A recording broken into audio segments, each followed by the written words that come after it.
Two, one. We are live. Hello, one and all. How are you all tonight? I know there's nobody here yet. We have Macho Dan, Dan Lucas, and Muttman. What was your name? I just go by Mutt, man. You can just call me Mutt. Okay. They are. Dan is the writer and creator, I believe, of Hero, Blood of the Patriots. Yeah.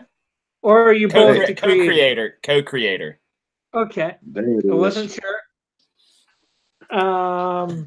And he is the writer, as I said. We have Muttman here, who is the artist extraordinaire. We got Manny in the chat.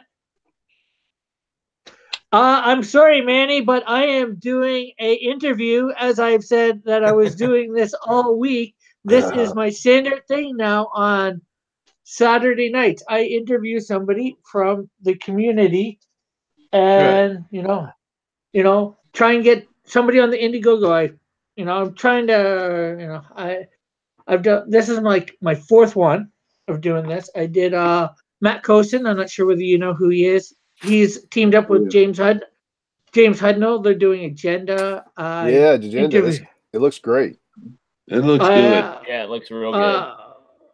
I did the one with the guys that are doing Roddy Piper. Yep. Comic book. Yep. Oh, yeah. And I think last week I did the guy that's doing Sovereign. Oh, very cool. Andrew. Yeah. Huerta. That guy's awesome. Yeah. Very good. Awesome, man. Would be very honored about that one. Yeah. Yeah. So we're in good company then. That's cool. I know, right? That's tough to go on after some of those guys. I know, right? Well, I'm not sure. I think I've got them a little bit of money, but at least I'm getting you guys exposure and all that. Yeah. Very cool. We appreciate it. It's hard to sometimes pick. There's so many, things up there on the IndieCron. It's like, who do you choose? Right. Absolutely. And I looked at your guys. I brought up a whole bunch. I liked your guys' video the best out of everybody's. Yeah, that's right. Right. So, as we go on, we'll obviously we'll end up looking at your IndieGOGO. We'll ask questions. Hopefully, we'll get a bit of a chat in here. We got one watching now, and I think it's me. That's all right, man. We can roll. That's cool, man. Yeah, we're happy to be here. But I have people that watch after the fact. So how did you two get together for this project? I guess it should be one of the first questions. Yeah. So Jason and I we go way back. We've known each other for a long time, and throughout the years we'd hung out a lot, but one day it was kind of like, one of us said something about comic book related things, and the other was like, it was one of those situations like that movie Step Brothers where what's his name, Will Ferrell and John C. Reilly look at each other and they're like, did we just become best friends? So that happened to us in real life.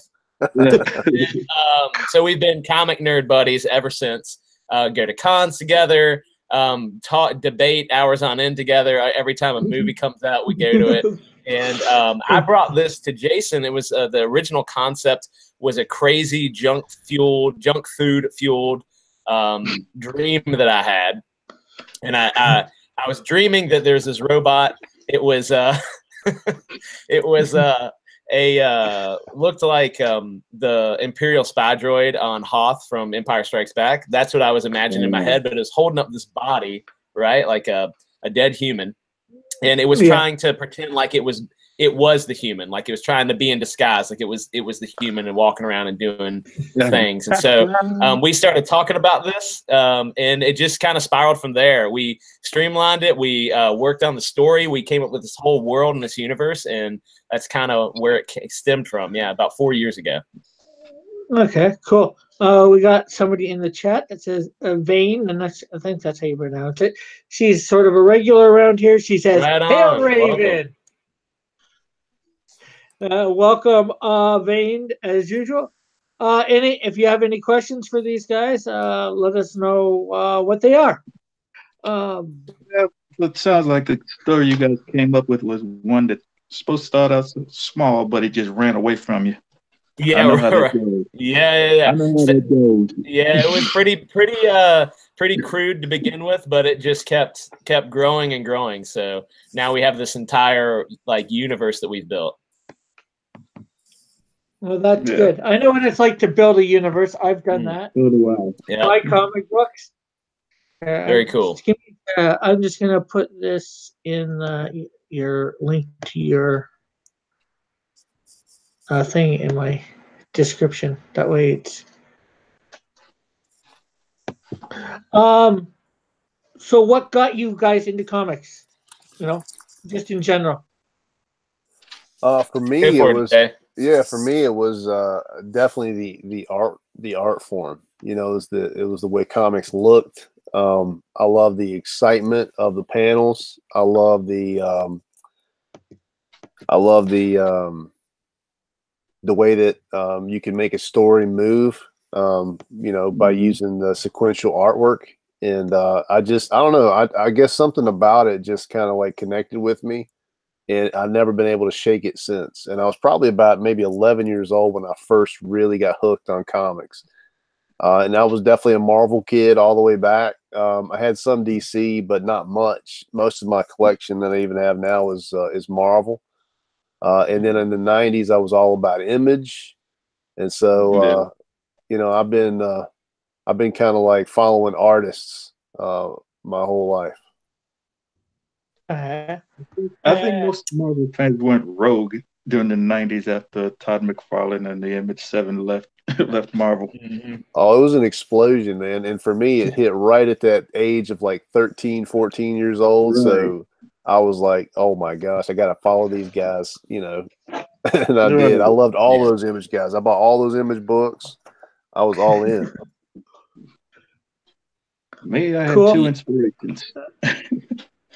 Stan Lee and Rob Liefeld to draw. Yeah, man. What about you? Dan? For me, I think initially what got me into comic books is I saw the movie Alien, and Dark Horse was doing Alien comics, and I thought that like I was like obsessed with Alien and the Predator stuff. I started buying those comic books, but then as I started going to the shop, I started picking up more and more titles, and like the 90s hit me also at the right time. Everything was radical and extreme, and if it was radical and extreme, like I was throwing down my dollar bills on it and buying it.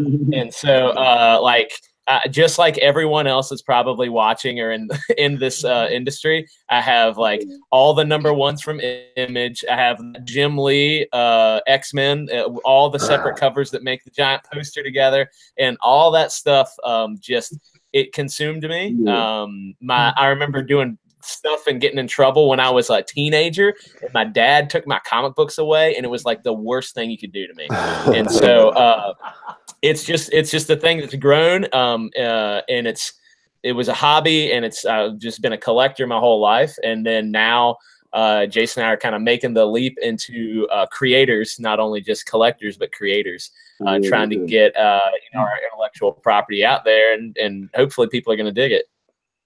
Cool. We got Mrs. Gaming the System in the chat. That's John's wife, and she said, "All right, welcome." Yeah. So is that? She must have noticed that I was gone. So Dan, is that Captain America's shield I see in the background on your? It is. Yeah, that's the World War II cap shield right there. I made that thing for Halloween. My daughter wanted to be American Dream, and she wanted to do something with me, and so I made this full-on Captain America get-up. I'm pretty proud of. I need to tweet that picture. That's a really cool cool costume I did. Yeah. So I got some art back here. So. Yeah. That's all I'm saying. Don't say anything too embarrassing. No, not too embarrassing. Not at all.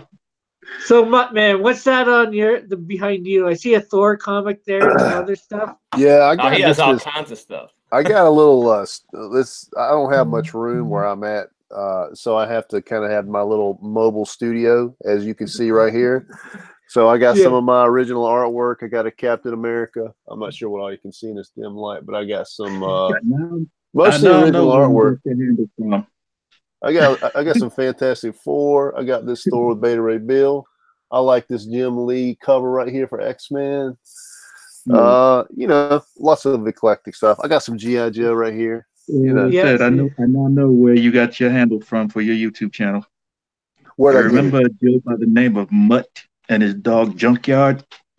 Oh yeah, man. I love that. I love that the dude's name was Joe's name was Mutt and the dog's name was Junkyard. That was awesome. I noticed that when I saw the G.I. Joe cover behind you. Yeah, and you know what? I was talking to somebody the other day about the G.I. Joe public service announcements. Remember they used to do the PSAs at the end? So good. And I told somebody, they asked me what I learned, and I said I learned not to pet a strange dog. You remember that one? Yeah. Because it was Junkyard. It was Mutt and Junkyard, and they were teaching some kid, don't you go up to a strange dog, especially if it's not wagging its tail. Yeah, man, those remixes of those G.I. Joe PSAs are incredible too. They are. Like redubbed them, they're awesome. Cool. Here's I don't think I asked Andrew last week, but I'm going to ask you guys. So, with the death of Stan passing, how has that affected you? Go ahead, Dan.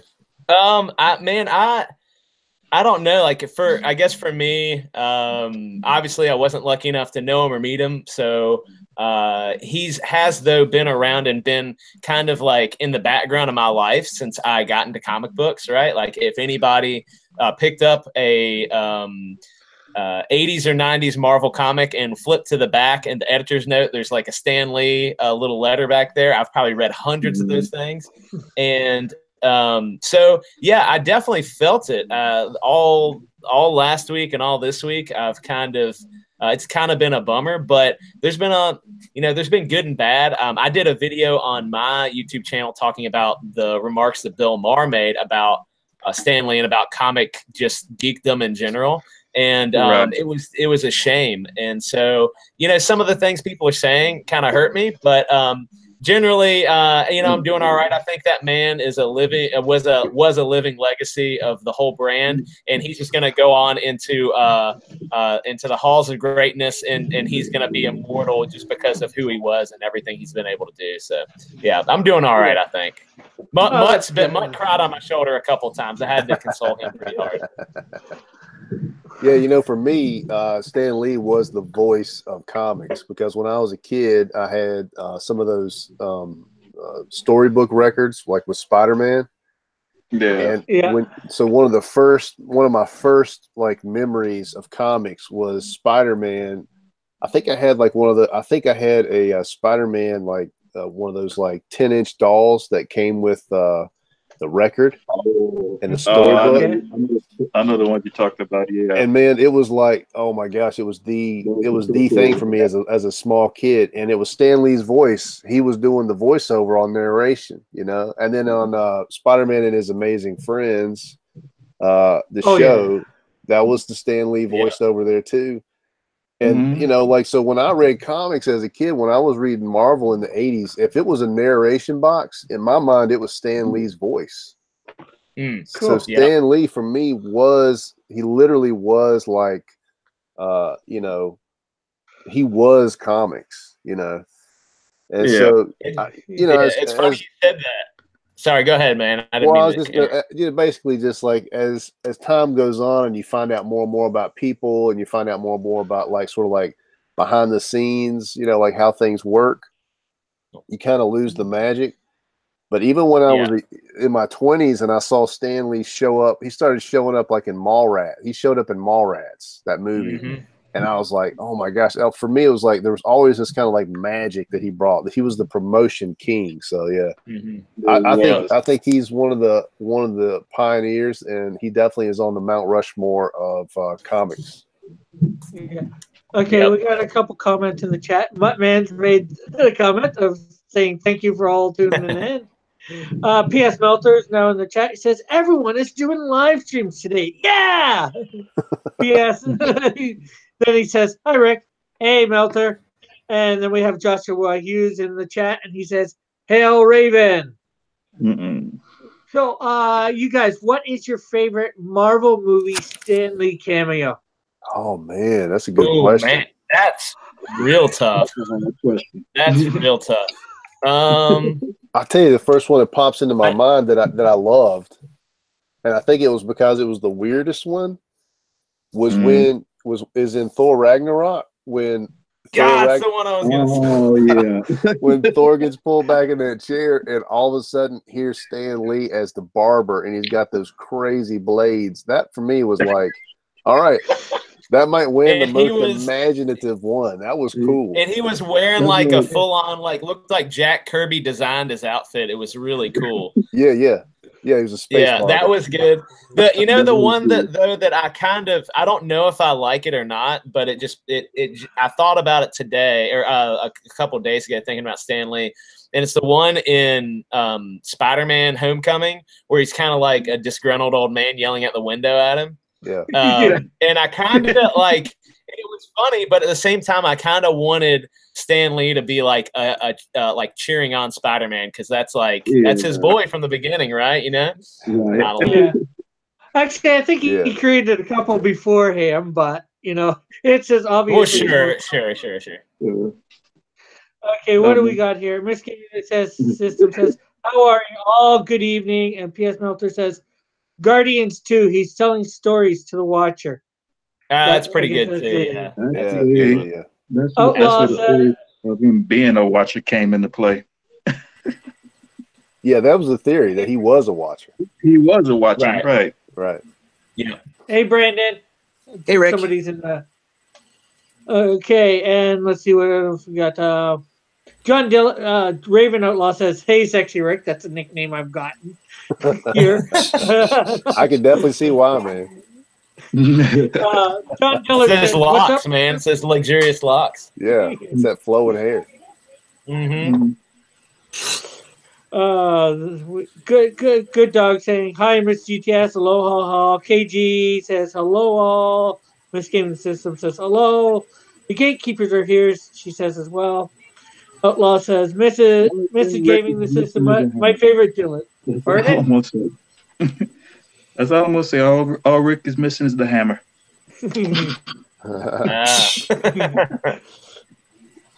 There's a lot. I'm going to say what everyone else is thinking. Let's see. Miss Gaming says, hail the gatekeepers. Willie Reed says, hello, A. He's another Canadian. Right. Good Dog says, look at Mighty Geek in the big time. John Dillard says, Raven, you filthy traitor. Good Dog says, Mutt. Good Dog says, Mutt Man. Hey, what up, Good Dog Press? Yeah.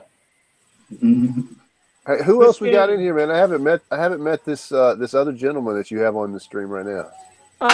This is Brandon. He was one of my first subscribers. He's been coming in on a regular basis. He's just learning to start to draw. Cool. So, all right, what up, Brandon? How you doing, man? I'm doing well. Yourself?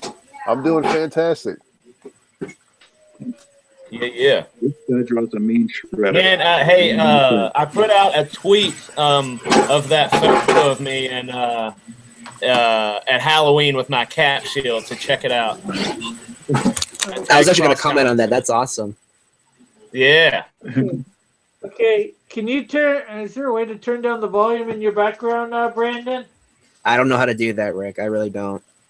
Okay. John was able to do it a little bit to the point where he couldn't hear no background. Just me. I don't know where all that stuff is on mine. Yeah, I'm going to check my thing. Hang on.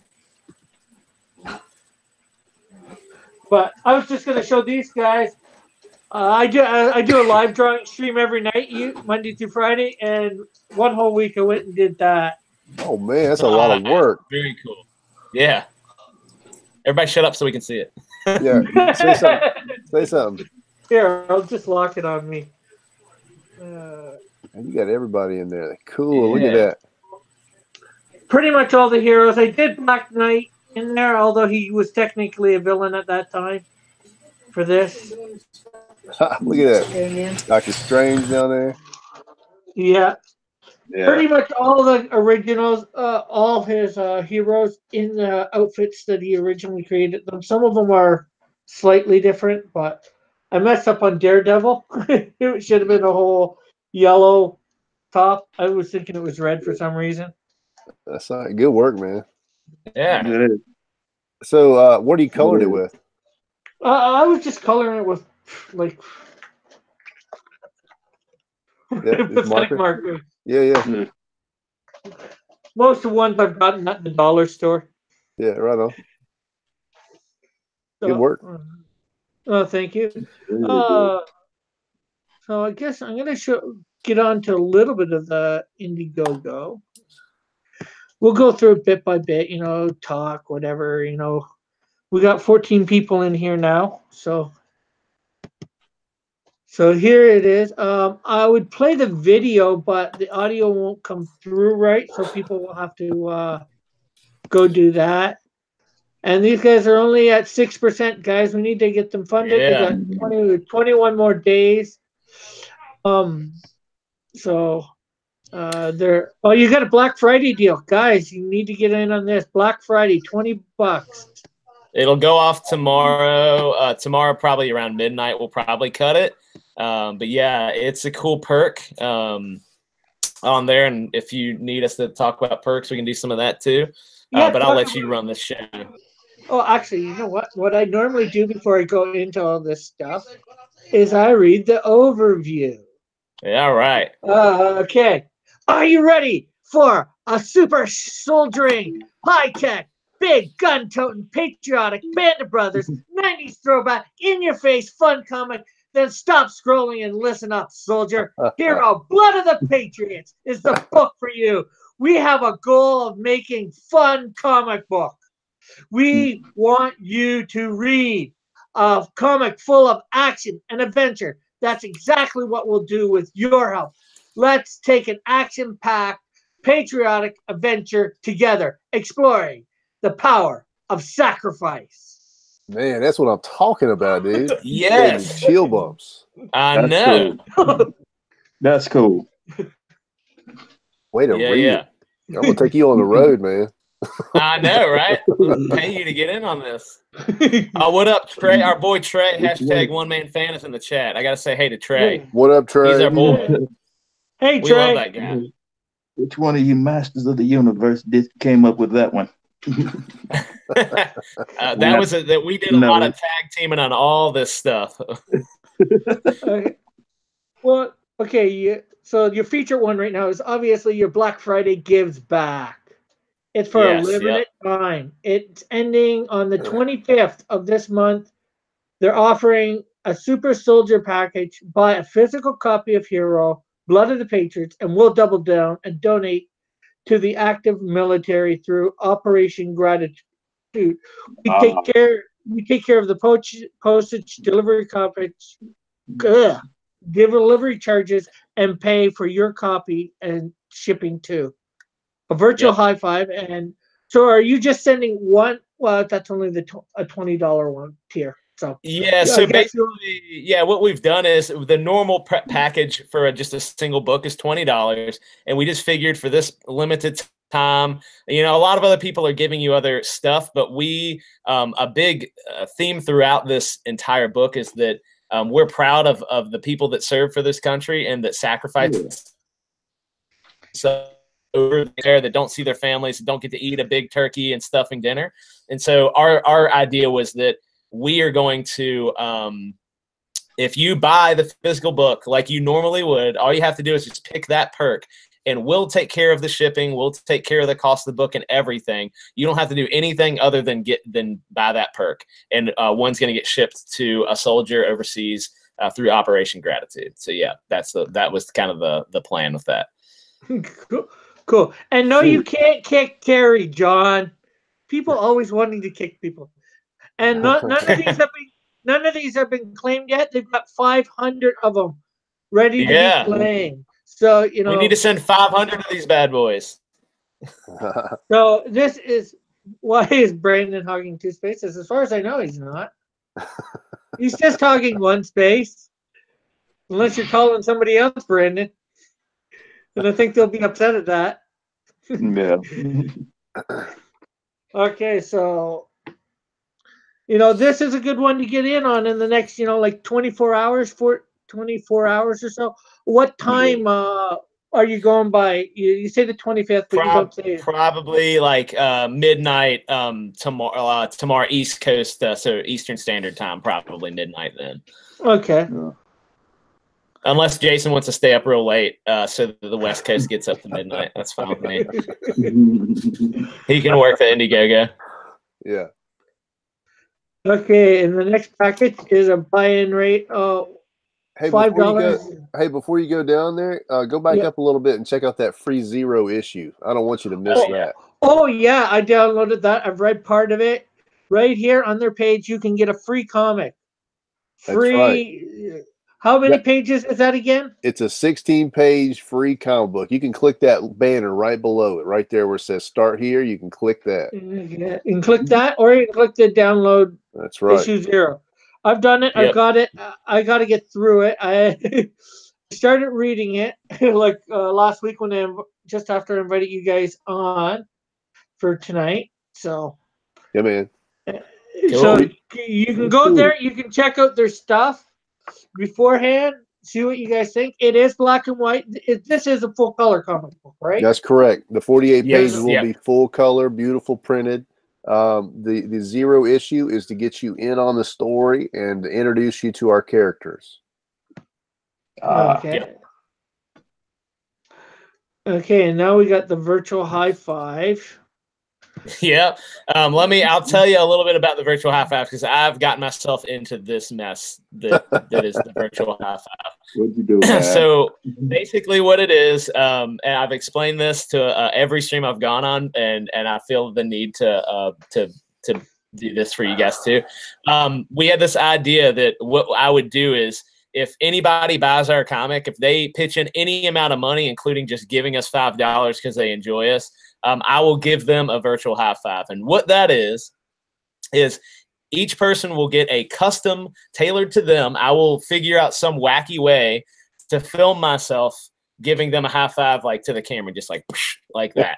And so I did one for John Malin. We went on his show a couple of weeks ago, and I sent him one as just a joke on air. And it was, you can go check out his Twitter, and it's on there. It's on my Twitter. And yeah, basically, I'm going to call you out by name. I'm going to say thank you because I appreciate every single person that's going to put any amount of money into this project. You're all very important to us.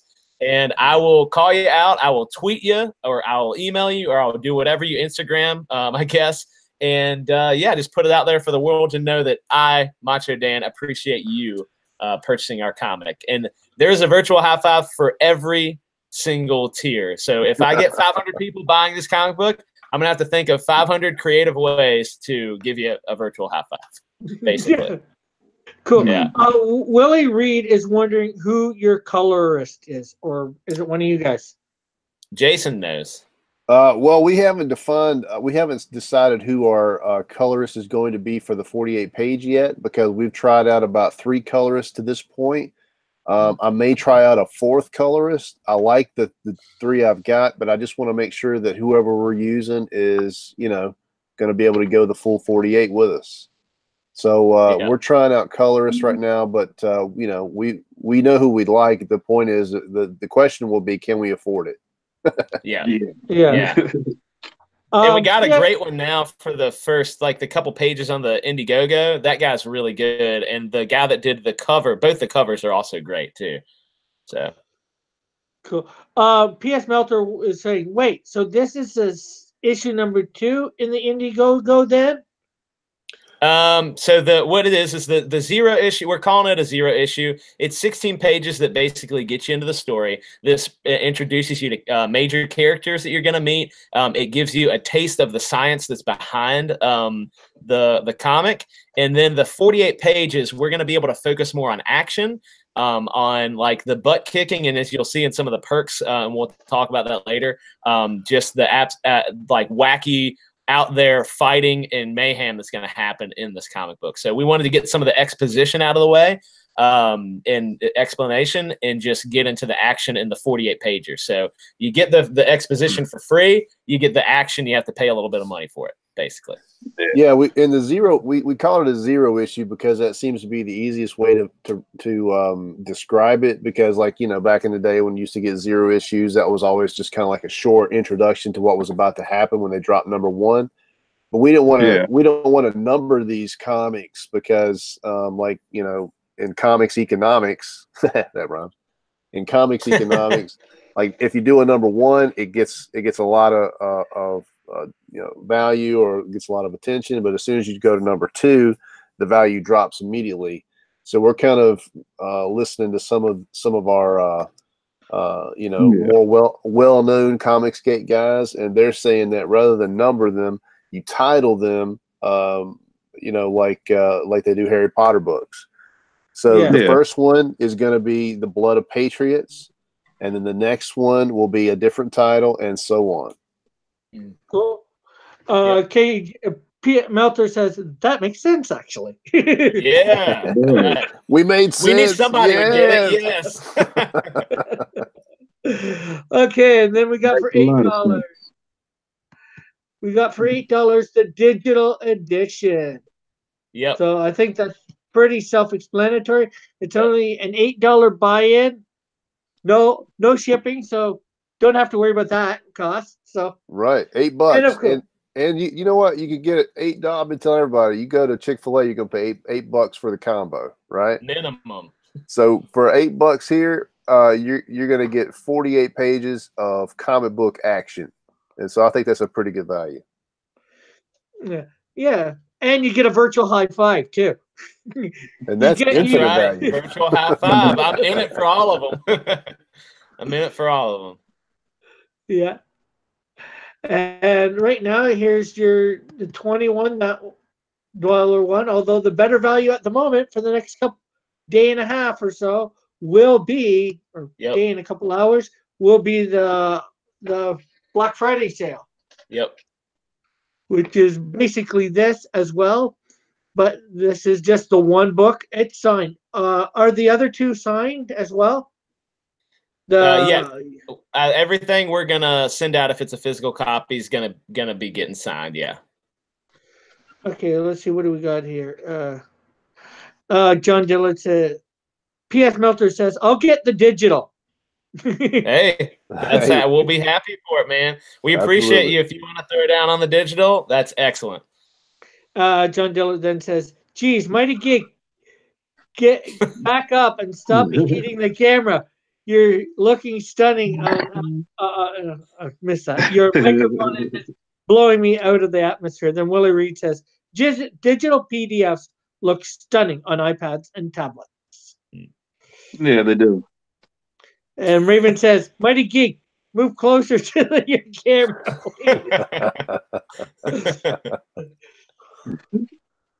So I'm trying not to interrupt anyone. That's all. As you can see, people, it's a 48-page comic book, as they've already said, for $20. Do you know without me hitting anything? Do you know how much your shipping are to say the US? It's $10 US, and then it's $15 worldwide. That's a good price. Yep, we tried to keep the overhead low if we could. They're asking whether you, John Dillard saying, "Are you guys Comicsgate?" Go, Jason. Heck yeah, man. Absolutely. Comicsgate for life. Now, you know, like I'm kind of funny about it. Like, yeah, I am Comicsgate. I don't even know what Comicsgate is necessarily right now. It seems like it's kind of like phase 2 Comics Alliance. I don't know. But basically what I am is a guy who leans right politically, right? And I'm a guy who likes a comic book who does not preach politics to me. So yeah, I kind of fit in with this crowd, and I like the kind of comics that are coming out of it. The main thing that I'm here for, though, is the creativity, because one thing that this community's got is lots of creative people. And I'm just really amazed at the access I have to really great creators and the way that the community kind of helps each other. I think it was, oh dang, I can't remember who it was that said it. Tank Ferret, maybe Tank Ferret. I think it was. It was on another stream, but he said co-peditors, and that's kind of how I feel about a lot of these guys that we're with. Like, you know, like they're kind of competing for the dollar along with us, right? I mean, we want to sell comics. That's what we're here for. I mean, we're here to make a great comic book, and we want to get into as many hands as possible. And he used the term co-peditor. And I like that because that's kind of what we are. You know, we're all like kind of helping each other. We're all kind of like trying to like raise the level of creativity and storytelling. And that's what I'm here for, man. As long as it's like that, and as long as people are staying cool, I'll stick around. Yeah, same thing for me. Like I'm not into the really extreme politics. Some people really like getting into that, you know, deep political side of Comicsgate. But for me, I'll typically stay on the side of, you know, trying to be a creator, trying to be somebody who's promoting books, not just our own, like on Jason's channel. We'll go out and we'll throw out a lot of different people's books. And it's not because, you know, and they're technically direct competitors, but he said it best, they're co-peditors, and it's some people that we really respect and people that we like a lot that we've met through this whole movement. And so we've been really enjoying that side of things, more so than anything else. And there's a lot of things that are changing, and it's a lot of things in flux right now. And so we're just kind of riding it out to see what happens. But we're kind of I think we'll be around to stay for the long haul, as long as people don't start saying crazy things. Yeah. Also, for some reason, John wanted me to ask them heads or tails. You guys, heads or tails? Not sure what he means by that, but.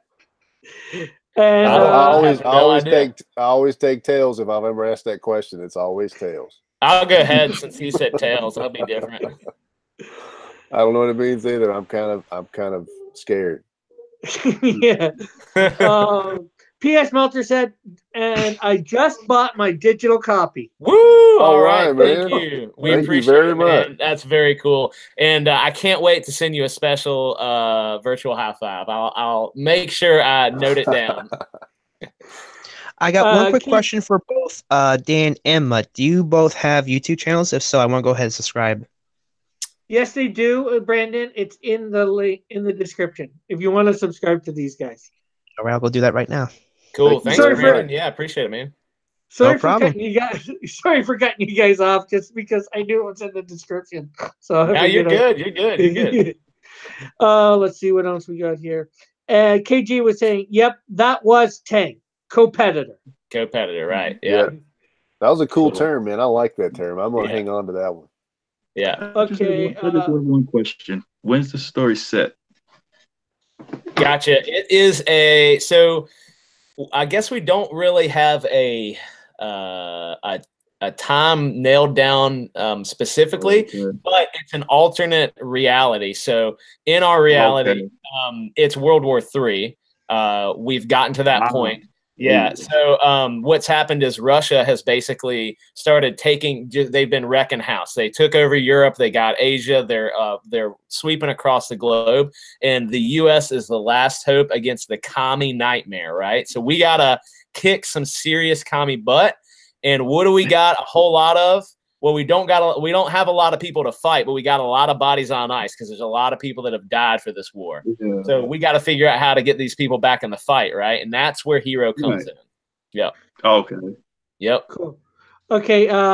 Good Dog Press says, "Are you cat or dog people?" Oh man, dog without a doubt. I'm gonna get my dog right now. You guys should see this dog. Macho's got enough dog for everybody. He's got like a giant dog. Yeah. And Willie Reed says he subbed. Awesome. Thank you, Willie. Appreciate it. Thank you very much, Willie. Appreciate it. Yeah, man. So here's the next tier, $35 $5 for that's two. I guess. Standard 2-pack, yeah. And so you save $5. Get 2 comics, save $5. That's right. And a virtual high five. That's at least it's worth $100,000, I think, on its actual tier. So that's a big savings. It's $1 million. That was $1 million. It's $1 million. Was it $1 million? Okay, yeah, that's what it is. Yes, you save a lot of money there. You save a lot of money. And there's only 100 of these. So and they've got 4 claims. So 4 claims. People can claim them. That's right. Get one and give one away. That's right. Okay. Here is a $55 pack. And buy 1, send 2. Yeah, so this is similar to our Black Friday. Yeah, it's similar to the Black Friday. It's the Black Friday is just a special deal for a limited time. But this one is if you buy one, you're gonna cover the shipping and stuff on this one. So if you want to do this thing, get in on the Black Friday while you can. But this one is buy one, you get a signed physical copy, and then 2 physical copies will go to our troops. So that one will stay throughout the whole IndieGOGO. Okay. Yeah, HIRO is a very patriotic story. And Dan and I are patriotic dudes. And so from the beginning, we wanted to be able to figure out a way to send something to those that were, fighting and basically protecting our liberty. And so we put this in from the beginning, and it'll be there till the end of the campaign. Basically, this is for those that really just want to support. They want to support our comic because it's patriotic, and they want to make sure that the comic gets out to a cool patriotic audience, and it gets out 2 copies to those that are currently active duty. Cool. Now, okay, I asked, I think it was Andrew this last week, because a lot of you guys are doing the patriotic stuff, which is great. I know Mike's, I think, the one that started it all. Now, if you guys can afford, like he said, he was going to do 6 it was at 80, I think. And then he said if, he could do more for the cost, he would. Are you guys if you guys can afford to send more for that, yeah, I think $55, will you? Yeah, if we look, get down to it, and we're looking and we're like, okay, we have a surplus of this money, like they paid us this money, and we can cover a little bit more, I don't see why we wouldn't send anything. But we got to get to that point first. And we think we have, we're going to be somewhat, well, we're not going to be tight, but we have it dialed in pretty good. We think for as far as what our printing costs are going to be and coloring costs and things. But we need to make sure we get the print done, and we get it done at a very high quality. That's one of our goals, is that the color is going to be great, and the paper quality is going to be great, and then the cover quality is going to be great. It's going to be a trade you'd pick up whatever one of the big 3 puts out. That's the quality we want you to get. And so we want to make sure we cover those first. If we do that and we're able to we have that excess that we're able to do that, I don't see why we wouldn't. Okay. Willie Reed's asking, who did your logo design? Oh, that was me. That was me, yep. Okay, and John asked, where is it? Can you give, I guess each of you do the 1-minute elevator pitch that Ethan has coined the phrase for people. Right. Cool. So we'll do the elevator pitch real quick. So here's what's going on. It's World War III. Russia is taking on America. They've taken over the world, and we gotta beat this commie onslaught. So we have a lot of deceased soldiers, and we're up against the wall. We have a biomechanical genius that the U.S. has rescued. He uses his skill to produce what we call HIRO, which is Hardware Integrated Reanimation Ordnance. It's a basic little robot backpack that gets on the soldier, reanimates them, turns them into a hulked out super soldier. Now this, when that happens, a couple things are going to go on. HIRO himself is a one-time deal. We can get into that a little bit in depth later, but he's special. And he eventually starts to become self-aware when he links with this human. He is able to absorb emotions and feelings and memories. And we get to kind of explore what it means to be human and we get to explore what it means to be human through this little robot backpack. Bam, Jason, you hit the parts that I missed. Okay, hold on. Tag it out. Bam. Okay, just hold on for a sec. So there's many of these boxes, right? If I get you correctly, or is they're just one at the moment? HIRO's the first. So yeah, HIRO's the first, right? Yeah. We have there's two different types of units. The unit that you actually see in the 0 issue, if you guys want to go download it, it's called a CRO unit, CRO, and that stands for Combat Reanimation Ordnance. And what happens with that is it's a militarized version. It's the beta version. It's their first go at it. When that thing links, it centers in on the rage centers of the brain. And I did so much research about brains, you would not believe the things that I know about your brain right now. But the cool thing about, well, the kind of cool and kind of scary thing about that one is it zeroes in on the rage centers and you can't control it. It turns into like basically a wild beast. It rips things apart. It'll go in for the kill shot for anything that's alive, and it just wants to get out and do as much damage as possible. So our scientist, Dr. Kruppen, he works with another doctor and creates HIRO, kind of like in his basement lab or his garage lab. And he is something different. He's something special, and we're going to get to explore him in the 48 page. So, yeah. Okay. So I guess it's on to Muttman for his 1 minute elevator pitch. All Hit right. all the stuff I missed, Jay. All right. So, so we're in World War III. And like Dan says, we got plenty of bodies and not enough warriors. And that's why they are putting their money in on reanimation, the black science, right? So they do figure it out, and they do so because they have two things. They have Dr. Kruppen, who is a biotechnology genius, and they have Dr. Perez, who is an artificial intelligence genius. And the two of those men combined, and as you'll see in the 16-page free issue, 0 issue, their two geniuses combined allow for this technology. Now, when HIRO comes alive, he is, like we said, he is the first one that actually works. The CRO unit is it's sort of like the first go around. It does not work. HIRO is the unit that works, and the reason is because the AI in HIRO connects to the part of the brain that produces courage. And so what we're going to get into is this little robot who becomes this super soldier with a corpse actually begins to learn what courage means. What does love mean? What does it mean to sacrifice yourself for other people? Why would you do that? And so as he begins to learn these questions, we'll get to talk about it.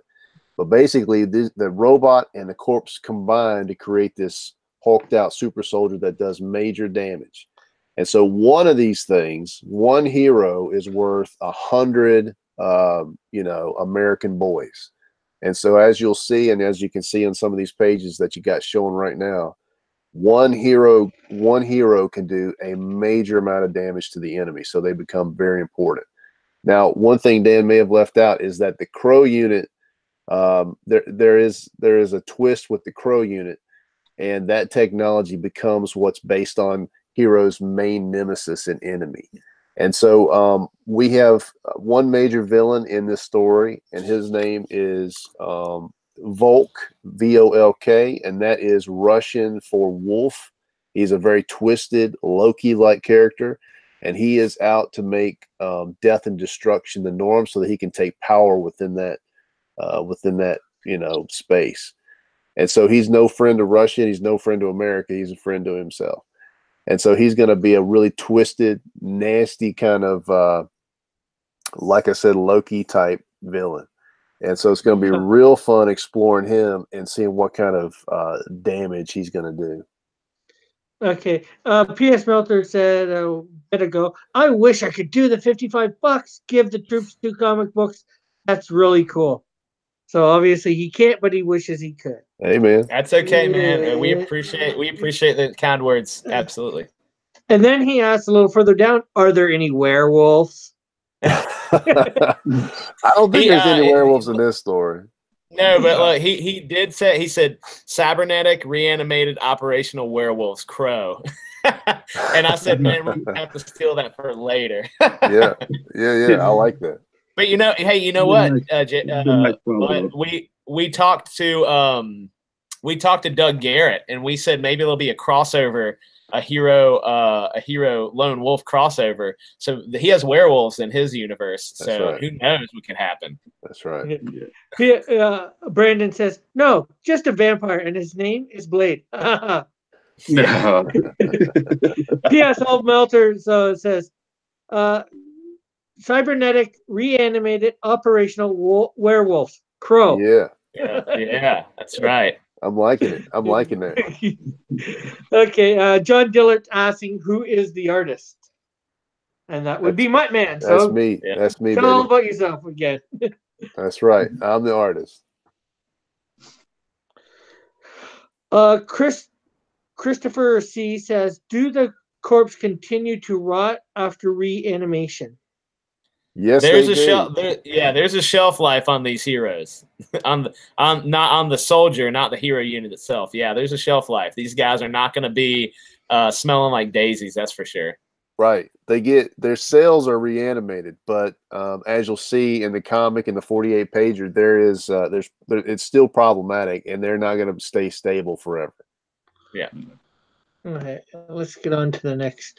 Your name on one of Volk's blades? Yeah.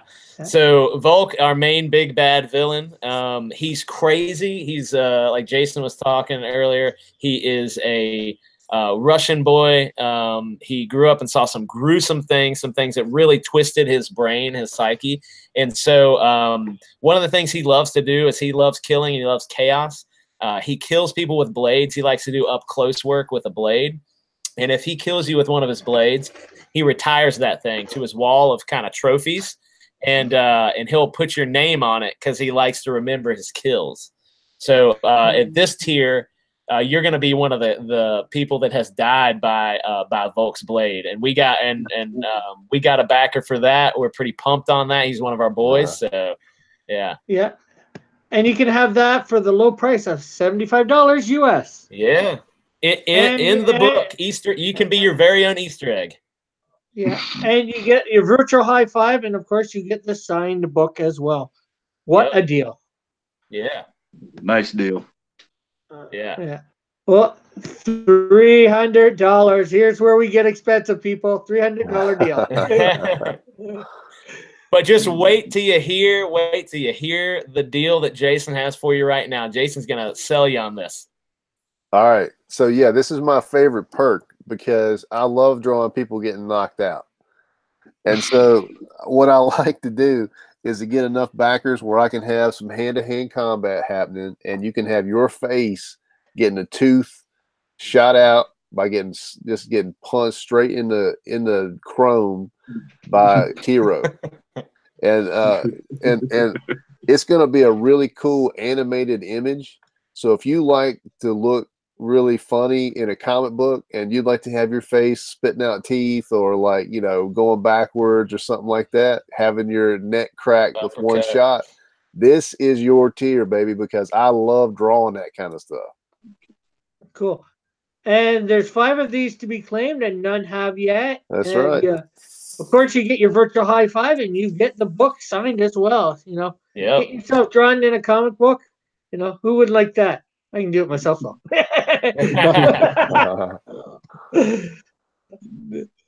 But it's my comic book, not somebody else's. So, and then of course, That's right. And then of course we got the $500 deal. So yeah, $500. Yeah, $500. It's a little bit more, but you get a little bit more. And so every one of these, you're going to be a little bit. You'll be part of the story a little bit more. So this $500 one, you're going to be able to you're not going to be able to fully go toe-to-toe with HIRO, but you're going to be able to give him a little bit of a run for his money. And if you go in at this tier, your likeness will be in the book. Jason's going to draw it. You're going to get some licks in, but HIRO's ultimately going to deal you some sort of brutal death on the pages of the book. So he will kill you in cold blood because you tried to stop him. All right, he's gonna make you pay. So you get to die on the pages of our book. In the one where you get knocked out, you get a couple of panels, right? Yeah. You know, you come running in and then you get knocked out. But in the brutal death, you actually get a few panels because you're going to give HIRO some trouble. So he's going to have to deal you a brutal death to get rid of you. So you get a few more panels with that one. So your likeness will be drawn in a couple different ways. Yeah. Oh, that is definitely cool. Heck, it's better than the $75 deal. You only get your name on a blade there. That's right. Nah, the $75 deal is a cool one. I want some more names on blades. And our boy Trey, he's the one that's dead. He's our dead boy. That's right. He's saying that in the chat. Yeah. So, and not only, again, you get your virtual high five and you get a signed copy of it. And there's only 3 of these to be claimed. So, you know, go out and try and claim this if you can afford it. And then the $800 tier. That's our big one. Jason, you take this one, man. Yeah, so in this tier, you are going to end up being one of the bosses, okay? You're not going to be the villain, but you can be a villain in our comic book. And what we'll do is we'll work with you and come up with a cool, creative, ability or, whatever it is about your personality or whatever you like in comics. Like if whatever it is about you that you think would be cool to be a villain, we will write that in and give you a little small arc in the comic book. So what we're talking about is basically about 5 pages. You will be introduced, your character will be introduced, you will go toe-to-toe with HIRO, and you will be more than sufficient to put some damage on HIRO. But at the end of that 5-page arc, you will be utterly destroyed, brutally murdered by HIRO. We throw in the brutal death for free on this tier. Come on, guys. Okay, that I have to say that part sucks. The brutal death. You should be able to walk off and come back next issue to take him out. Take him out. Be that. Hey, money talks. If somebody wants to throw a couple extra $100, maybe they can live. Yeah, that's HIRO, right. HIRO we can negotiate. Will let them go. We can negotiate. That's fine. You might get a few extras if you can draw HIRO holding the villain's head. Yeah. Hey, man, yeah. That could happen. Decapitation is one way to go for sure. Yeah. When we say brutal, we mean brutal. Yeah, that's what I mean. It's like just give me some idea. Like this is what happens when you cross me. Oh yeah. Yeah. Melter says, "What if we claim to be Mark Waid to be the villain? Special weapon, rusty chainsaw." Oh man, I don't even know if I can draw that. That's awful. So there's the question: can you get somebody else in your place? That guy seems to be ready to go to throw out any sort of litigation at you if you wrong him. So I'm not sure if I want to touch that specific one. Yeah. But maybe if somebody wants to put Nasser in it, maybe we'll do that. Yeah. We probably can't get a war chest together as quick as your boy Zach too. So we might want to hold off on that. Our war chest is going to be a little smaller than Zach's. Let's see. Trey. Yeah, that's a good one. Trey says that would be hilarious, and then he said, "Forgot the special weapon, Lawyer Man." Yeah, that would be a sidekick, Lawyer Man. Walter says, "Call him Wark Maid." Real subtle, so he doesn't catch on. Yeah. Then Trey says, "Yeah, someone pretend to be Nasser so he gets literally kicked."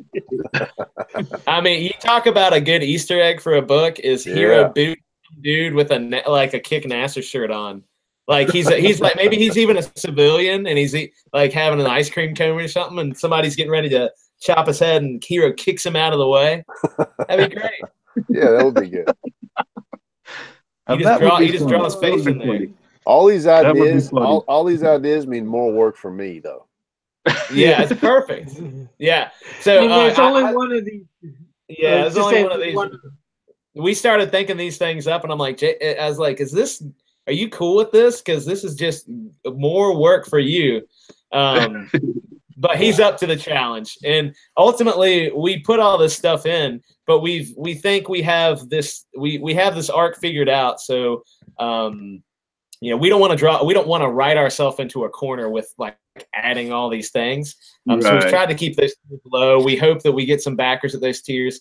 And, you know, we'll see what's going to happen, but we do have the room and we have the story pretty well figured out. So, we think we can get this done. And it'll be pretty awesome. Hopefully, if somebody throws in that $800, we'd love to send you some books, you know, of yourself getting fighting HIRO and getting brutally massacred. It'd be awesome. It'd be our pleasure. Well, you guys are up to 7%, 598. There's that 8 PS Melters. Right on. Showing in there. Yep. Love it. PS Melter, we appreciate you, sir. We're almost at 600. Yeah. And Jason is going to give away at whenever we hit any $1,000 mark. Jason's going to give away a free sketch. He's going to do a nice sketch on. I'm going to say this wrong, Jason, so you might want to take it from here. But yeah, man, it's up at the top there. It's on our announcements thing. Oh, I got a question for you, Mutt, Jason. Are you doing digital or physical copy? Yeah, I'm working digital, but on the there's a few pages I'm going to do traditional, and 2 of those pages will be the 5-page Be a Villain arc, because I want to give those 2 pages to the person that gets that perk. We should probably put that on the IndieGOGO thing. I'll edit that later too. Yeah. Yeah. So not only do you get to be the villain, you get the couple pages that you are actually the original art that you are actually the villain. Yeah. You'll get. I'm gonna probably do the introduction page and then the brutal death page. So you'll probably get those 2 pages. That's killer. Yeah. So definitely something to go for, guys. I mean, if you're talking about bang for buck, there's a lot of IndieGOGOs that have done something similar. For original art, is sometimes pretty expensive, and you get 10%. I mean, about 10% of the book you're going to be in, and then you get the original art. So we think it's a pretty dang good value for what you're paying for. Value. So it's an excellent value. I'm just trying to think of other questions. Who's your favorite author, writer for comic books? Yeah, I get asked that a lot. The other day somebody was asking me, and I've had to change some of my opinions because of how outspoken some of these writers are. Unfortunately, they say some crazy things, and I had to stop buying their books. But like one of those writers that I used to really enjoy his work, but I've kind of stopped buying it, is Rick Remender. Like his work on Uncanny X-Force was really, really good. I loved his Black Science book that he put out. It was a really great graphic novel. I got a couple of trades of that, but I've stopped kind of reading his stuff. Same with Jeff Lemire. I really liked him, but he's kind of gone way deep into an area I don't want to touch. But I really love Mike Mignola. Hellboy, his art on Hellboy is #1. It's incredible. His art is some of my favorite, but he also he's a great writer. He writes all those books and like the BPRD stuff. I think Abe Sapien too. So I really like him a lot as far as comic book writer. And then I listen to a lot of I do a lot of audiobooks. Like I probably crush 30, 35 audiobooks a year. And so I have a lot of novelists I really enjoy as well. That kind of give me inspiration and how they're phrasing things and stuff like that. And it's a different medium, but I still really enjoy getting inspiration from those sort of folks too. Yeah, for me, like my favorite writer would definitely be Chris Claremont from the X-Men. Yeah, that's a good one. That's a real good one. One of the greatest runs of all time as far as writers go. So I would put him way up there, and definitely a writer that kept me engaged for a decade. So I would say he's one of the best. As far as artists go, my number one artist of all time is Jack Kirby. I think he's the most dynamic creator that the world has ever seen. He's kind of like the Jimi Hendrix of comic book creators. Like he sits down at a board and something amazing pops out. So everything he did for Marvel, everything he did for DC, everything he did outside of that, even in like some of the Bronze Age weird stuff he was doing for Pacific Comics, like I love all of that stuff. So Jack Kirby to me is the number one most dynamic artist and creator of all time. Other than that, like I said, I'm a 90s guy, so McFarlane, Jim Lee, even I'd say Eric Larson, even though Eric Larson's not one of my favorite people in the world, Eric Larson was an amazing artist. And I love Eric Larson's rendition of Venom. So like that era of Spider-Man when Larson was doing Venom, man, I love that. That's really great. I love Dale Keown. I love Pitt, and I love Dale Keown's Hulk.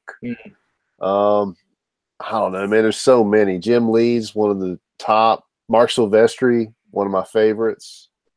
I know sometimes it's hard to pick on these questions. Just keep going on and on. I'll just keep going on and on, yeah. And we now have on the panel John Dillard, Gaming the System, 2-time Fan Champ winner and 1-time Pro Edition winner of Fan. Woo! Right on, man. John and Corey. Yeah. Well, What's it's up, John? just a one-time winner because I haven't been back yet. That's all. Yes, he's going to correct that this Wednesday coming up. Yeah, Remember to go over there and vote John Dillard, Gaming the System. Absolutely. Yeah, I just wanted to pop on and say hi to you guys. It's always good to meet people in the community. Yeah, man. Nice to nice meet you. meeting you, man. And what was the piece that you drew to win the Draw and a Quarter? The Pro Edition? Yeah, which one was it? That was a Starfire. Oh, right. Oh, right. I saw it was the one that was very, very, very naked. Hey, you gotta do what you gotta do, right? Yeah. A win's a win, right? Yeah, absolutely it is. I think you're the only guy who actually captured the essence of Starfire as she's truly. Right? Yeah, everybody's drawing Starfires with turtlenecks. I don't know what's going on.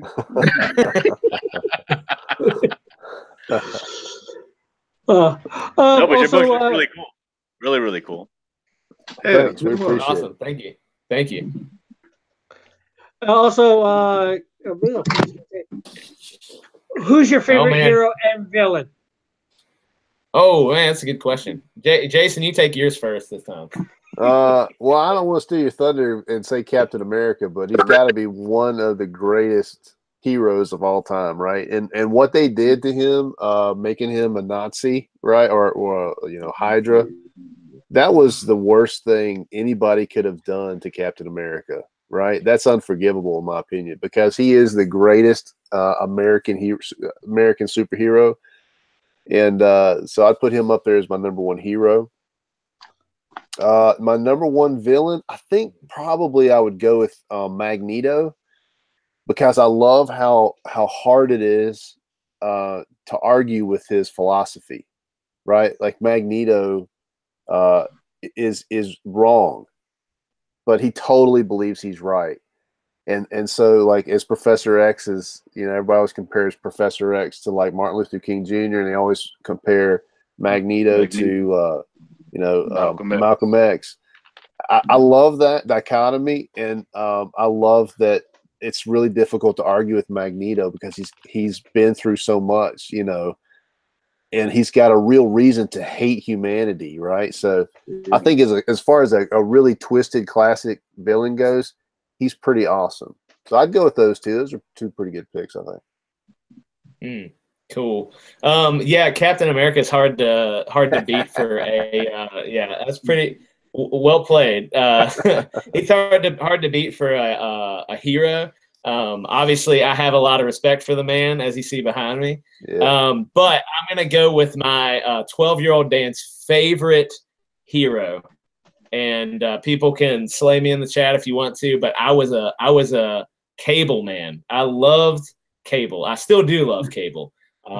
And he's probably not the best written or designed or whatever character, but when I was 12 years old, that dude had guns longer than my body, and he had shoulder pads, and he had a pouch for everything. He had more pouches than Batman. And that guy could get out of situations nobody else could get out of. He could time travel. He had a metal freaking arm he could crush people's heads with.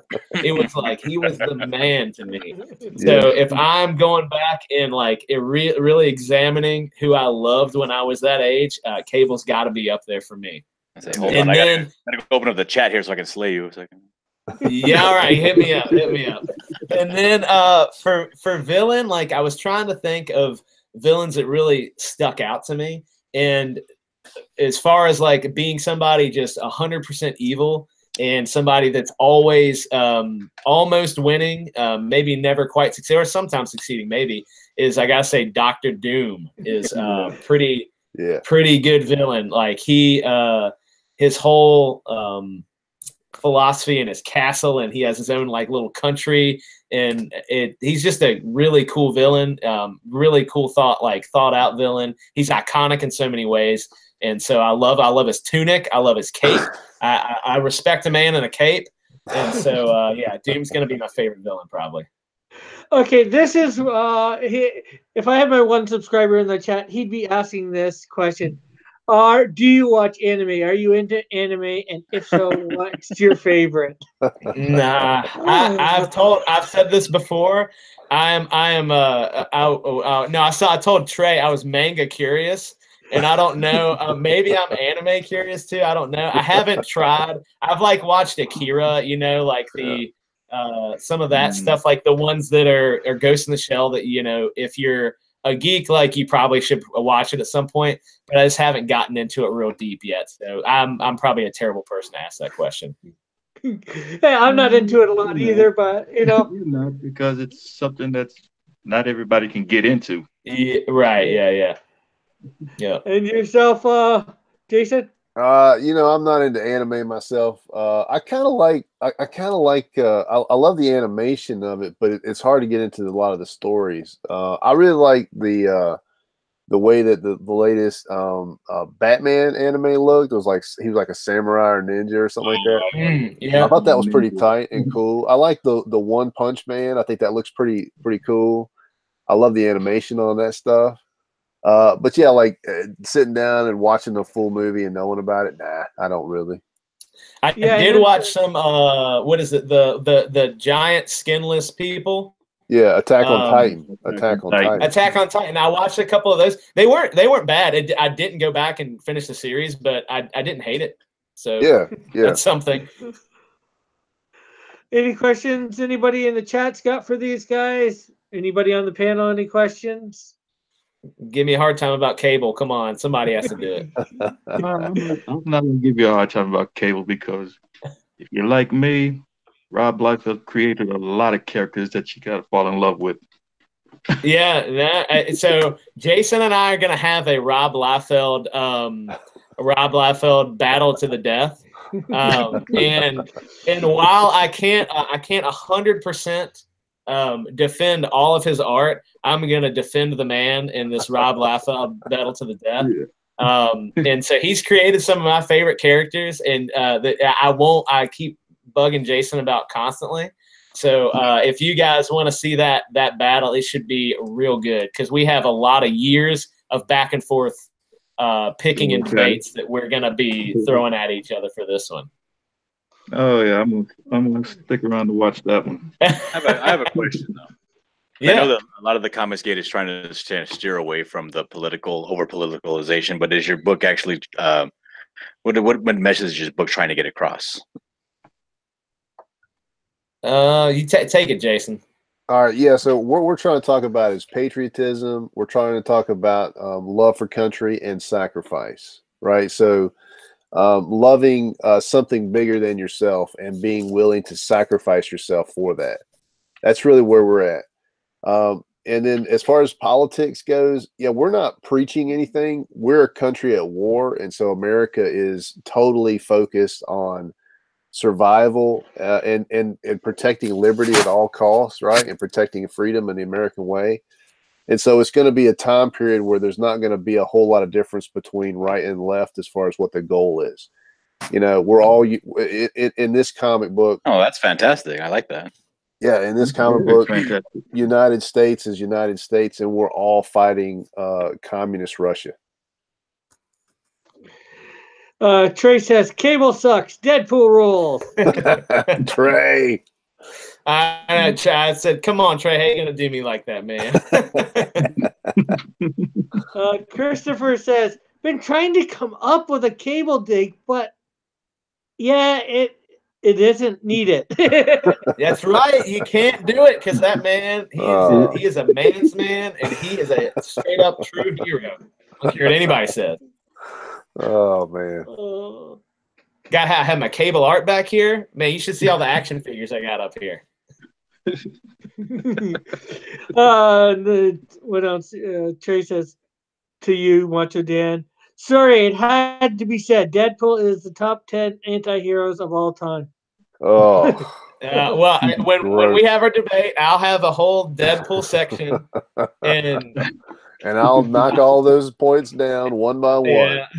It'll be fun. I will do my very best to. I'll do my very best to. Yeah, Deadpool will be right there, right along with Shatterstar and Wolfsbane. Yeah, it's gonna be fun. Don't talk about Shatterstar. All right, don't talk. That guy has a sword and has 2 blades on it, and you can't get more radical than a 2-bladed sword. All right. Oh yeah, because that makes all the sense in the world to rob. All right, look, we don't want to give away all of our fight right now. So. All right, sorry. P.S. Melter. P.S. Melter was, I think, answering the anime question in the chat. So, anybody else has got questions? Feel free to ask. Also, the Russian invasion, or is it World War in this book? Yeah, World War III. War. And you said that you're running out of boots on the ground, and you're trying to actually reanimate dead bodies. Like, how many people are left in this? It's a good question. You know, like there's a sizable force left, but when you're thinking about like Russia's taken over, like they're pretty much taken over everything except the states, right? Like they're surrounding us. So at this point, we're trying to, nuclear. They're trying to avoid nuclear. That's the last option they want to do because that's just going to ruin the earth. So the states, we're just sitting. We're sitting here in the lower 48. We're trying to protect ourselves, and you have to put, people everywhere to make this happen. So we got bodies on ice. Like there's a lot of soldiers that have come back, and they're just waiting. And so the whole plan is, if they can make this reanimation science work, then we have a fighting chance of getting these bodies back out for a second trip, right? So double your fight for your money. And right. And you were saying that the robot kind of reanimates the courage center of the brain.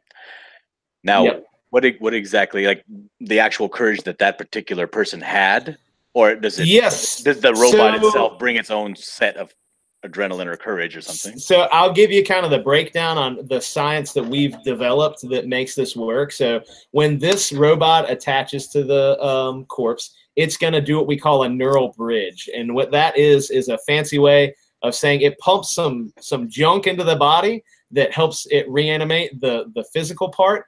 And then it connects to the brain, hard connection to the brain. And the soldier, it is important, the soldier's values that it connects to. Like some are going to be better than others. If the soldier is somebody who has had a lot of courage and died valiantly, it's going to be a better match to the hero unit. But it is a fuller connection and a better connection than what you'd get in our Zero issue when you're looking at the Crow unit. It basically connects to the rage centers of the brain. And it's this is a true scientific term that I've researched a lot. And basically, people can undergo this process that's called depolarization of your hypothalamus gland. And what that does is it basically numbs the part of your brain that gives you emotion and gives you empathy and things like that. So it amplifies your rage and amplifies your Like a lot of people who could be serial killers probably had that happen to that part of their brain. They don't have a part that will stop them from committing these acts, right? And so that's what we're saying is the crow units are tapping into to get to this rage. So that's a long way of saying, yes, it does kind of make a difference how you died and what your courage level is. So we're hoping to pair this unit with a person who's very valiant and courageous. That's what my last question was going to be. Now, does this story really focus on one particular corpse that was extraordinarily valiant? So we're gonna have. I don't want to give everything away, but there's a component that yes, that will be important to the story. It's an important connection early on in our story. Correct. Yeah. So that won't give anything away, but yeah, it's going to be important, and we think it's a cool concept to explore. Really cool. Yeah. Yeah, it is definitely really cool. Yeah, we're kind of talking about too, like there's like a residue that's left over, an emotional residue, where you can where the unit can sort of like scan and see what kind of emotional residue was left over. See who died a coward and who did it. Yeah. Right, like that's brutal. Yeah, so like if you were running when you got shot, the HIRO unit will pass you by. Yeah. Well, if you're running away from the action instead of two. Yes. Yeah. Right. That's right. So basically, you're creating the first one might be able to say the first rendition of the Green Lantern Corps. Yeah, some similarity there. A lot of courage and willpower. That's right. Yep. And the Crow unit is the first one of the the Rage. The Red Lantern. Yeah. Yep. That's right. I've never had that connection, but that's interesting. Sure. Yeah, but so it's we think the science is kind of cool. It's sort of Frankenstein, but it's sort of not, and it's sort of like Pinocchio, and it's sort of not. We think it's an unusual and unique take on like zombies or the zombie genre, maybe. What's that? What you guys have created is the better version of the Universal Soldier. Yeah. Oh, right. yeah. We've heard Universal Soldier. Right, take it easy. That movie was fantastic. I love Universal Soldier, man. That was right in my day. I love it. They just improved upon the technology. Yeah. It's like I just thought of another connection to the whole lantern thing. It's like a black lantern ring combined with a green lantern ring or a red lantern ring. Yeah. Lantern head in here, man. I can't say I've read a whole lot of Green Lantern. So. No, it did. When you said that, it immediately gave me that image from the Heath Ledger Joker, where he says, you can tell a lot about a person when they die. You want to know if your friend was a coward when he died? Yeah. That's right. Yeah. That's good stuff. That was.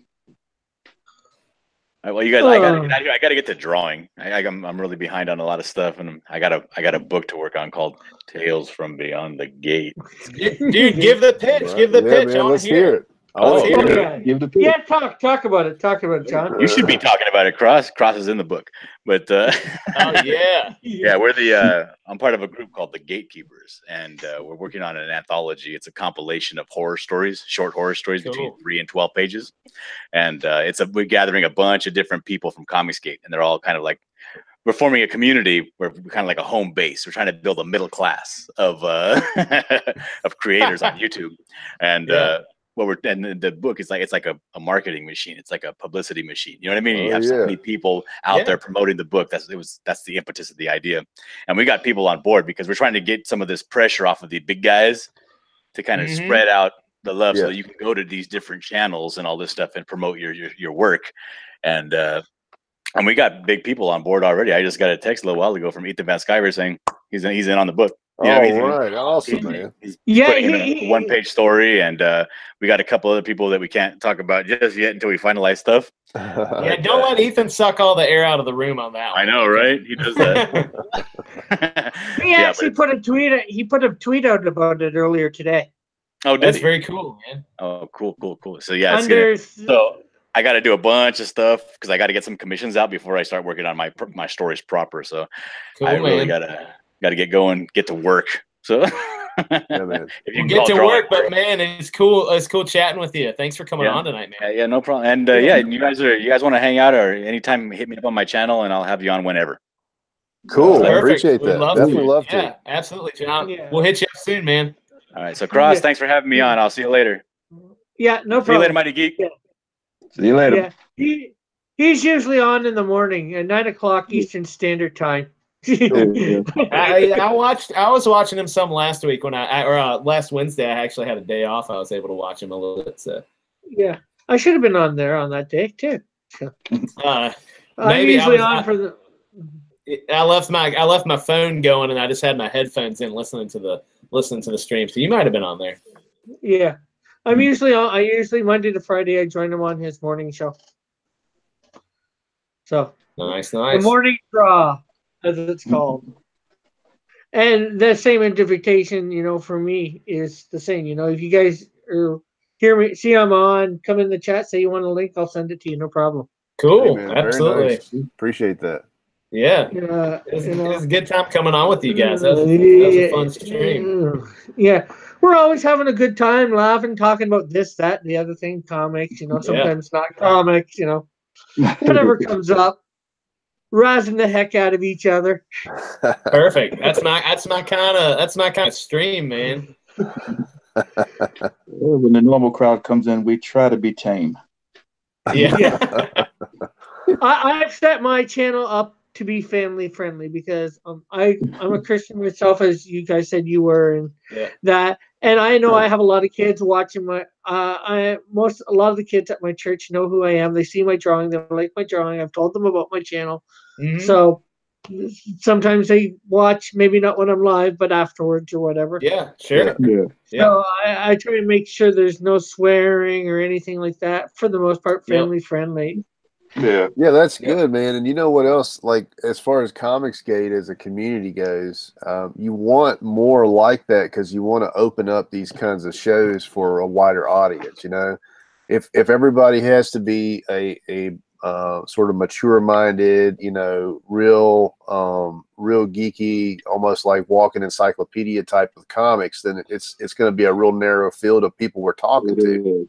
So to get that audience broader, it needs to be very welcoming. It needs to be welcoming for all ages, for men and women and for kids too, so I think that's good. Yeah. Mm-hmm. Yep.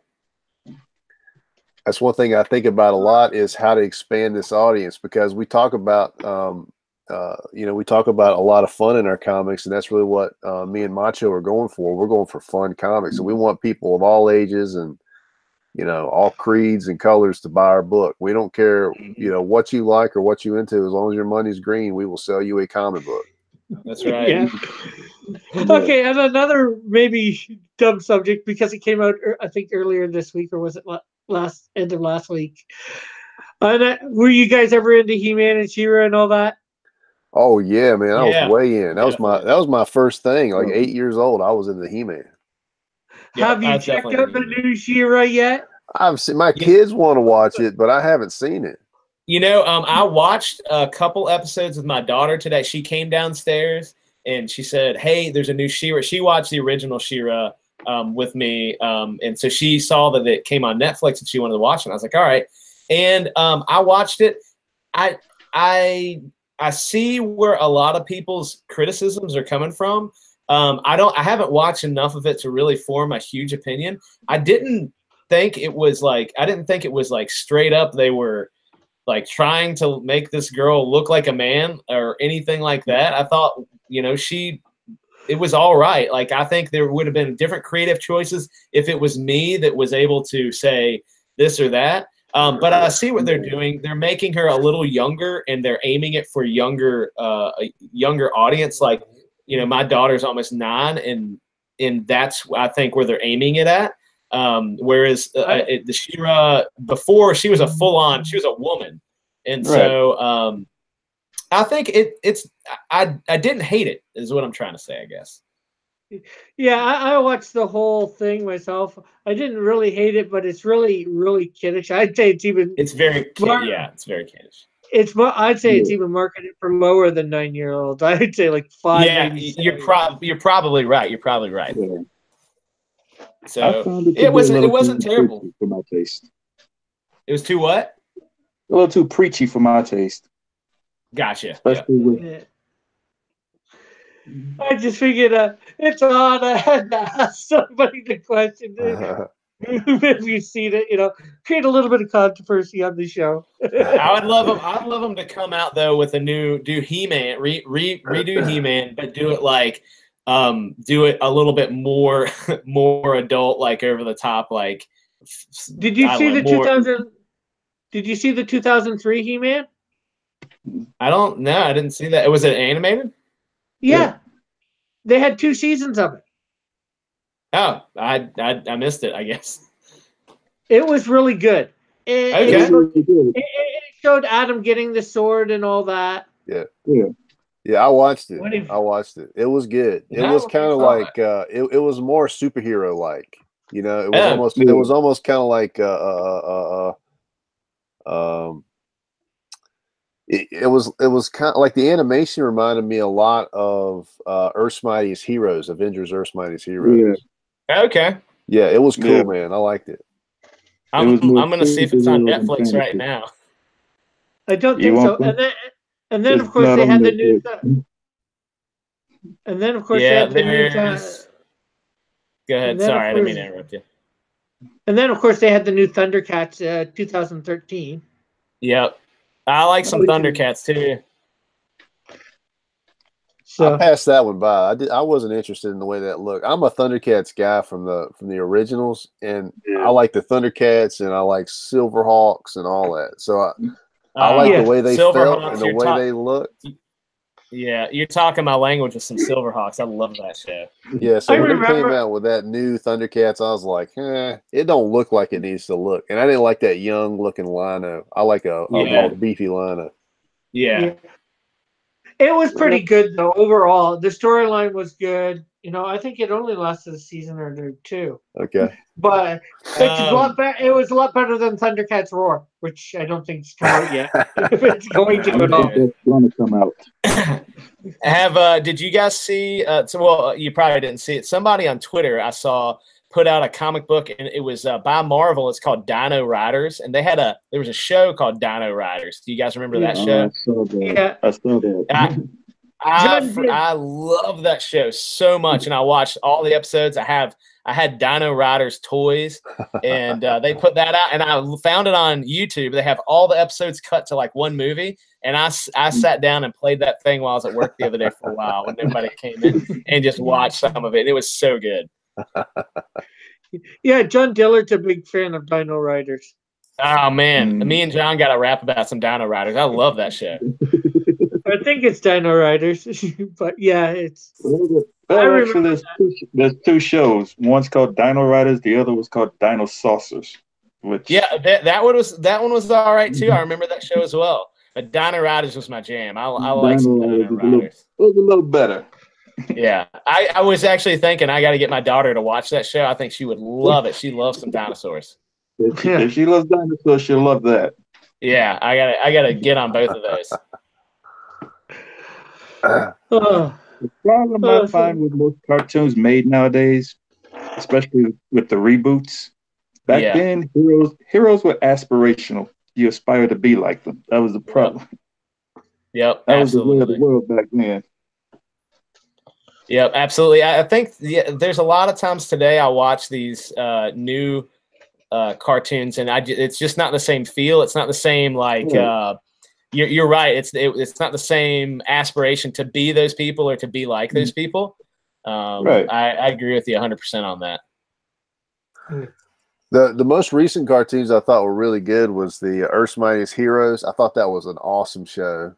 Yeah, that's pretty good. Yep. And I really liked the Green Lantern show that was on a little while back. The animated one? Yeah, Green Lantern animated series. Computer animated, I should say. Yeah, that was pretty good. Yeah, it was stylistic though. it was stylistic, like it was very like sort of like old fashioned heroic stylistic with the characters. Mm-hmm. And I really like the storyline too. How the AI for the ship became the well, I don't want to spoil it for anybody, but oh no, that was an interesting twist. I did not see that coming. Yeah, I loved Kilowog in it. Like they just made Kilowog perfect, and I loved all the other lanterns. Like everybody was just like exactly like they should be from classic comics. So I loved it. Yeah. Oh, I think the Red Lanterns just dominated that show, became the stars of it. Yeah. Here's another new one. Incarnation, although they've had quite a few over the years.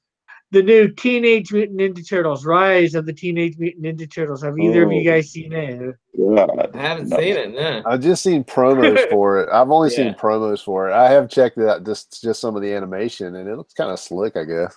Yeah. I saw one episode. No more. Wow. Oh, yeah. That's wow. Okay. It's worth checking out for an episode. You might like it, you might not, but I'm probably not. What's the reason though? What's the reason that you don't like it? It's just everything was off about the Ninja Turtles. Okay. Splinter wasn't the sensei that he should be. He was like, slack, just sitting in a lazy chair watching TV. Huh. Yeah. He didn't care what they did at all. Oh, that's weird. Yeah. I like the Splinter that's kind of like Mr. Miyagi. And if they don't do what they're supposed to do, like he'll smack them in the head with a cane or whatever. They're going to eat a piece of pizza and he'll knock it out of their hand. And so I like the grumpy Splinter. Yeah, same here. Oh, you're talking about the Splinter from the original movie that came out in the 90s? Yeah, I love that Splinter. Every time they screwed up, he made them do 10 backflips. Yeah, exactly. That's the way Splinter should be. Trey said it's the one from 2014, though. He said not that one, the one from 2014. I don't know. I haven't watched a whole lot of those, so yeah, I'll be honest. But the new one just came out this year. A few months ago, and it's like, I found out about it. I got an episode and I watched it. The first episode. And okay, no, thank you. Gotcha. P.S. Melter saying Splinter was like a drunk and a racist dad on his couch. Look at the Archie Bunker. Yeah. It was almost as bad as what they did to Riverdale. Yeah. I hadn't seen any of that stuff either. I'm not into that either. Soap opera anyway, so. Well, Riverdale's live action Archie thing. Yeah. Oh, yeah. And that's just, in my opinion, it's horrible. Yeah, I didn't even give it a shot. That's not even in my wheelhouse. I was like, I'm not even messing with it. Yeah. I saw the first episode of it, and then after that, I just couldn't take it. Yeah. I watched about half the first episode, couldn't get through it. I showed it to my mom, got through the first episode, and I said to try and watch the second episode. Got about halfway through it and said, no, thank you. I can't watch any more of this junk. Haven't watched. Do you guys like any of the Marvel shows? Do you guys have any favorites with that? Because they're kind of mixed for the most part. I'm liking all the Netflix stuff. Yeah. Then there's the other ones. The only one that I haven't really checked out enough is the Legion one. I started watching it, but it's just a bit too. Yeah, for me. It's very like what's the word? Like meta almost. It's a little dull.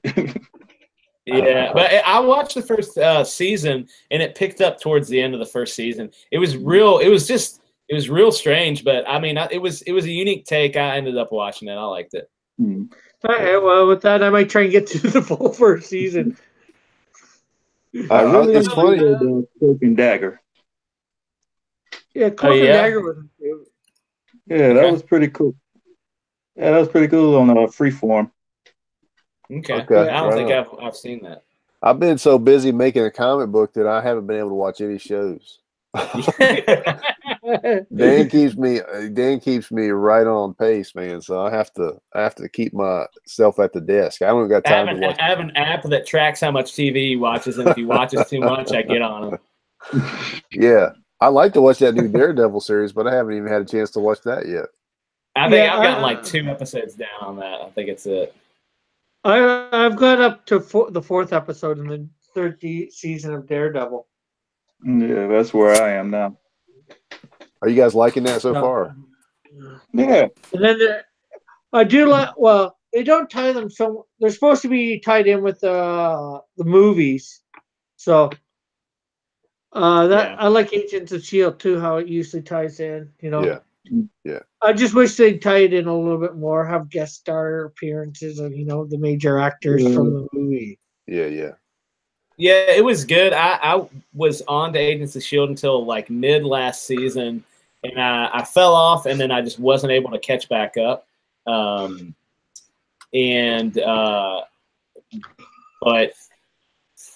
I don't know. It was like the space stuff. It was cool, but they weren't able to put enough budget into it to make it like it looked like they were still on a set. Like every. Right. It just didn't feel right, I guess. I don't know. I wanted a little bit more. But anyway, it's still a good storyline. Trey apparently doesn't like Runaways. Trey's very opinionated. I don't know about that guy. We could all. Oh, yeah. Some of us can always. We can all be opinionated at times. I'll just give him. We know very well. We're just giving him a hard time. Yeah. Oh, well, we've been going for about an hour and 40 minutes. I can't think unless anybody has some questions in the chat for these guys. Yeah, I got to get Mutt back on the book. He can't be slacking he can't be talking all night long. He's got to get to work. No, that's right. That's right. Hey, I appreciate you guys having us on. Really, thanks very much.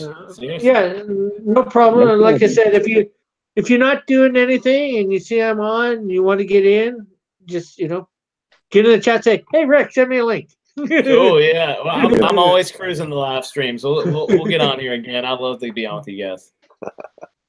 All right, man. So okay, Terrence, tell them about where you can be found and all that stuff. Well, you can find me at Mighty Geek Studios on YouTube, at Mighty Geek 21 on Twitter. You can also find me at Mighty Geek Studios on Discord. Okay, Dan? Yeah, so I am Macho Dano on Twitter. And then on YouTube, I am Macho Dano, spelled MachoDanoh. Macho Dano for YouTube. And that's me. His links can be found in the description as well. I'm gonna put yours in later, Mighty Geek, after I'm done here. And Muttman. Yeah, you can find me. You can find me at Muttman75 on Twitter, and you can find my channel. It's just called Muttman on YouTube. It's one of those long URLs. So I don't know. Just hunt for Muttman and look for the black and white dog logo. Yeah. Oh, okay. And again, right now they are both in the description as well. Appreciate it. I made sure I got that. And remember, also a link to their IndieGOGO. A link to that is in the description. Go check that out. Also, everybody hit that like button. Subscribe if you've yet to subscribe, please.